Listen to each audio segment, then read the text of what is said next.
Ang tunay na faith hindi lalago kapag ang lahat ng parte ng buhay mo masaya. Ang faith hindi lalago kapag ang lagi mo lang nakikita is worst case scenario.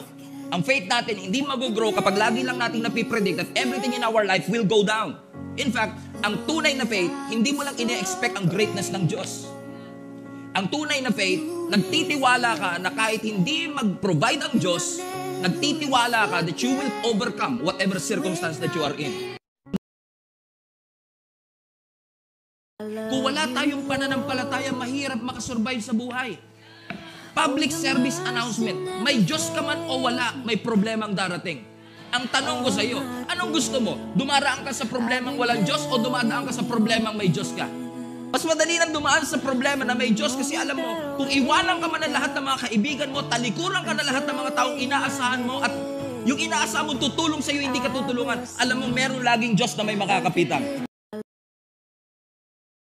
Minsan talaga nakakalito yung pamamaraan ng Panginoon. The ways of God is higher than our ways. God's way is always the right way. Hindi man paraan natin, direksyon natin, kalendaryo natin, o plano natin ang nasunod. Ang pinaka-importante, alam natin na ang Diyos ay may control na anumang bagay na pinagdadaanan natin, anumang lugar na kung saan tayo naroroon, nothing sits outside the sovereignty of our God.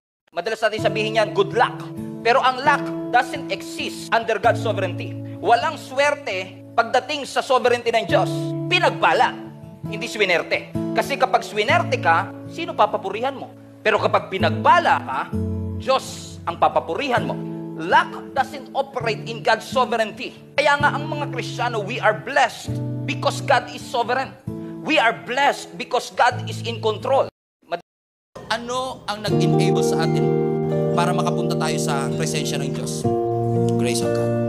Ang sasabihin ng relihiyon, gawin mo muna to para maging anak ka. Ang sasabihin ng grace sa'yo, anak ka. So now go and sin no more. This is your life today. This is all the years and the days of... no. This is your life. This is how short your life is. This is eternity after this life. Nakita mo to? Ito yung pinanganak ka. Ito yung nag-grade 1 ka. Ito yung nanligaw ka kahit illegal pa. Ito yung grade 6 graduate ka. Ito yung nag-high school ka. Nag-college ka, pero hindi mo natapos, nagtrabaho ka kagad. Nagkaasawa ka dito. Ngayon, senior citizen ka na, dito. Hindi mo sure kung hanggang kailan tatagal lang yung buhay. This is how short our life is compared to eternity. And listen folks, after this, hindi ka lang basta mawawala sa mundo. May magpapatuloy na buhay. So either a life of suffering or a life with God. Either way. Because this is short. This is long. Eh nakakalungkot mang isipin na marami sa atin nag-iipon, nagtatrabaho, gumagastos para sa buhay na ito. Inuubos natin lahat ng dedikasyon natin para dito. Na hindi natin ikala natin masyado pa kasi tayong malakas, masyado pa tayong magaling, masyado tayong talented, masyado tayong mayaman. Na-enjoy natin ang buhay na ito na nakalimutan natin. There is a life after this. And guess what? Jesus, when He rose again from the grave, hindi lang ito yung inayos niya sa'yo. Ito actually ang unang inayos ng Diyos. Na magkaroon tayo ng access dito sa buhay na kasama si Jesus. Pero minsan, inayos ni Lord ito, pero tayo, nakafocus tayo dito. Lahat ng pananaw natin sa buhay, desisyon natin sa buhay, lahat patungkol dito. No wonder, minsan tinatamad ka magsimba, tinatamad ka mag-pray, tinatamad ka magbasa ng Bible. Hindi ko po kita hinuhusgahan. Wala lang po kasi tayong perspective na mahaba po ang buhay. But what you do here, your relationship with God here, will determine if we will have an eternity with our God. So folks, I want to remind you today, the grace of God came, He arrived, He saves us, and He lived para lahat po tayo ay magkaroon ng magandang eternity kasama ang ating Panginoon. Magaling lang tayo minsan pag sinasabi pa lang natin na, I will never do that. I will never cheat on you. I will never fail you. I will never disappoint you. I will never frustrate you. But again, do not be overconfident about your strength. Rely on God's grace. That every Sunday we keep on professing, I will die for you, Lord. I will serve you, Lord. I will continue to love you, Lord. I will give my life to you, Lord. Monday comes. Christian ka ba? Hindi. Paatin-atin lang. Paminsan-minsan.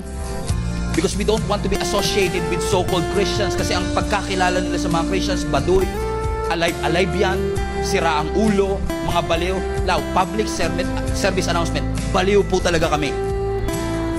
Alam niyo po kung bakit? Biruin mo, naniniwala ka sa anghel na hindi mo nakikita, naniniwala ka sa Diyos na hindi mo nakikita. Ang tawag po namin doon, pananampalataya. Ang Panginoon na maging malakas sa tukso. No, ang utos ng Lord, takbuhan mo ang tukso. Ang sinasabi ng Lord, maging malakas ka sa pagsubok. Yun ang ini-endure. Pero ang temptation, tinatakbuhan. And I have the right circle in my life. Pero wala na. Huli na ba ang lahat? May pag-asa pa ba kami na maging honorable yung aming relationship sa Panginoon? Yes, yes, yes, yes, yes. You cannot change your past. But what you can change is your future. And I pray in Jesus' name that you come to the Lord, the God of grace, because His grace will accept you. Lumapit ka sa Panginoon and receive His grace. Receive His mercy and receive His love. And I assure you, mga kapatid, that the grace of God will enable you to have a relationship that honors the Lord. 4. Alisin ninyo ang lahat ng sama ng loob, lahat ng galit, lahat ng puot, lahat ng sigawan, panlalait at lahat ng uri ng masamang hangarin. Maging mabait kayo sa isa't isa, mahabagin, nagpapatawaran sa isa't isa, kung paanong pinatawad kayo ng ating Panginoon. I know forgiveness is hard, but forgiveness is possible, because God forgave us for everything that He has done. As I've said, forgive for your own sin. Huwag mo na munang isipin kung paano ka gaganti. Huwag mo na munang isipin kung paano mo i-wish na may maling mangyari sa kanila. In fact, sabi na ng scripture, Romans 12, never avenge yourself. Leave it to the wrath of God. For it is written, vengeance is mine, and I will repay, says the Lord.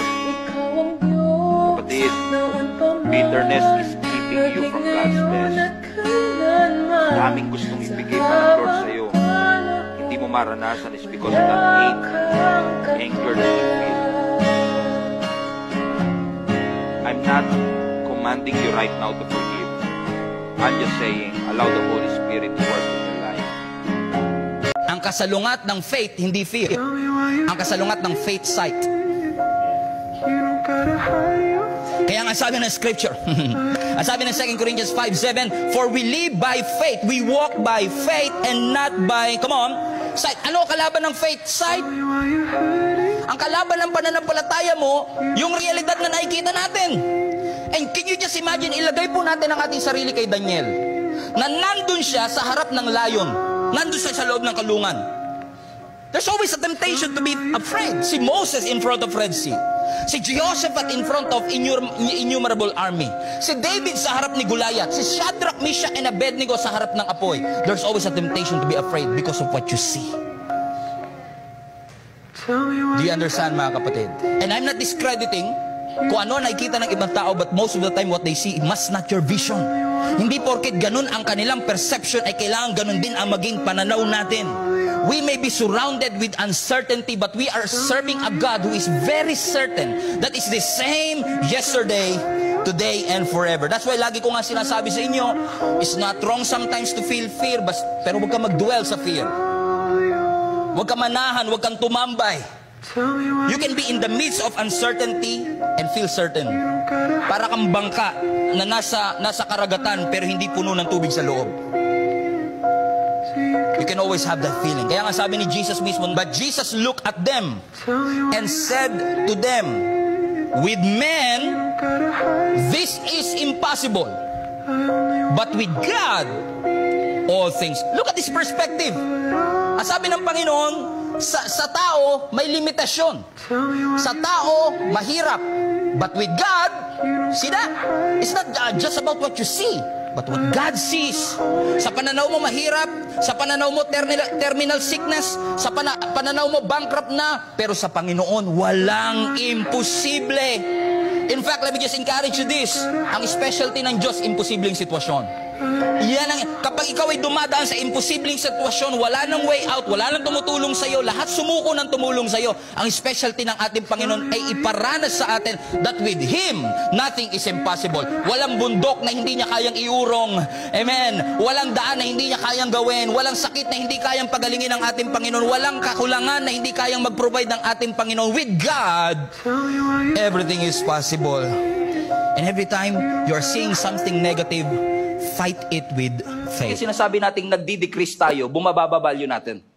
Ang ibig sabihin lang na nagdi-decrease tayo, nagsishift yung focus natin mula sa sarili, papunta sa Panginoon. So you're not looking at yourself, you are looking to the Lord. So ibig sabihin, kapag nagdi-decrease ka, sa mundo, pag nag-decrease ka, talo ka. Pero kay Lord, pag nag-decrease ka, you are gaining something. So when you decrease, you don't lose. When you decrease, you gain Christ. Okay? Nawawala ka sa sarili mo, namamatay yung sarili para si Jesus ang mabuhay sa iyo. So nakakalimutan ka pero naaalala ang Diyos. O mahirap yan sa panahon natin ngayon kasi masyado tayong obsessed sa self-promotion. All of us have our own platforms on social media. Lahat ng tao gustong nakikita sila. Lahat ng tao gustong nanunote sila. Sino ba naman ang ayaw mapansin? Ayaw hangaan o ayaw purihin? Pero minsan, at the expense of, hindi na tayo nagtitiwala sa ating Panginoon at nagtitiwala sa Kanyang ability kasi we rely more on our strength because we invest more on ourselves. Okay? Lahat ng bagay po na meron tayo, galing sa Diyos. Everything in your life comes from and belongs to God. Kahit na sabihin mo, ikaw naman na nagsipag, ikaw naman na nagtayo ng negosyo ito. And the book of Proverbs is reminding us na even yung talento mo sa pag-acquire ng salapi, galing sa Diyos. You did not make it by yourself. You did not earn it by yourself. You did not achieve it by yourself. Kung walang Diyos, we have nothing. Huwag kang overconfident na ikaw ay malakas pa naman, dynamic pa naman, vibrant pa naman. Tayin lang naming mamatay tayo. Kasi kapag namatay ka, marirealize mo, pumasok ka sa mundong itong walang dala, labas kang wala pa ring dala. Bakit lahat ng bagay na meron ka ay sa Panginoon? So, ibig sabihin, kung lahat ng bagay sa Diyos, lahat ng meron ako, pinagkatiwala lang ng Diyos. Gayunman, hindi lahat ng pinagkatiwalaan, mapagkakatiwalaan. Psalm 24 says, the earth is the Lord's, and the fullness thereof. Lahat ng bagay sa mundo ay sa Diyos, maging ang mundong itong tinatapakan natin ay galing sa Diyos. So ang tapat sa maliit, pinagkakatiwalaan ng Diyos ng higit. Yung pag-allow ng Lord na masugatan ka, yun ang makakapagligtas sa'yo. Tignan nyo yung mga doktor. Pag nagpa-opera kayo sa kidney, basta na lang ba niyang imamassage yung kidney mo? Gagaling siya? Hindi, susugatan ka muna niya para magkaroon siya ng access sa kidney. Hindi ka niya susugatan, hindi ka gagaling. Pero depende yan sa mag-o-opera sa'yo.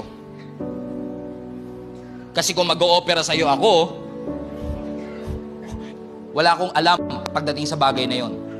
Pero, yung sugat sa kamay ng may wisdom na doktor, yun ang makakatulong sa'yo. So when God allowed you to be wounded, hurt, or challenged, always remember that in the hands of God, who is full of wisdom, that is not meant para ipahama ka. It was meant to save you. Ano sabi ni Miles Monroe, ang pinakamayaman na lugar daw sa buong mundo ay sementeryo. Sapagkat maraming mga taong namatay na lang na hindi nila nagamit yung bagay na ipinagkaloob ng Panginoon sa bawat isa sa kanila. May subtitle nga itong hidden talent na ito. Ang subtitle nito is Use It or Lose It. Gamitin mo, kung hindi, mawawala sa iyo. Kalooban ng Lord na tayo ay mapunta ng langit. Kaya nga lahat ng mabubuting bagay gusto niyang ipagkaloob sa bawat isa sa atin. Pero mangyayari lang at mararanasan lang natin yung heaven on earth. Hindi lang dahil faithful ang Diyos, kundi dapat faithful ka din. One time somebody asked me, Pastor, paano ka magpapasalamat sa Panginoon kung yung magulang mo kinuha na niya? Sabi ko sa kanya, malungkot na pangyayari, di natin ginugusto na mawalan tayo ng mahal sa buhay, pero makakapagpasalamat ka na sa loob ng 37 years ipinagkatiwala siya sa iyo. is still a gift.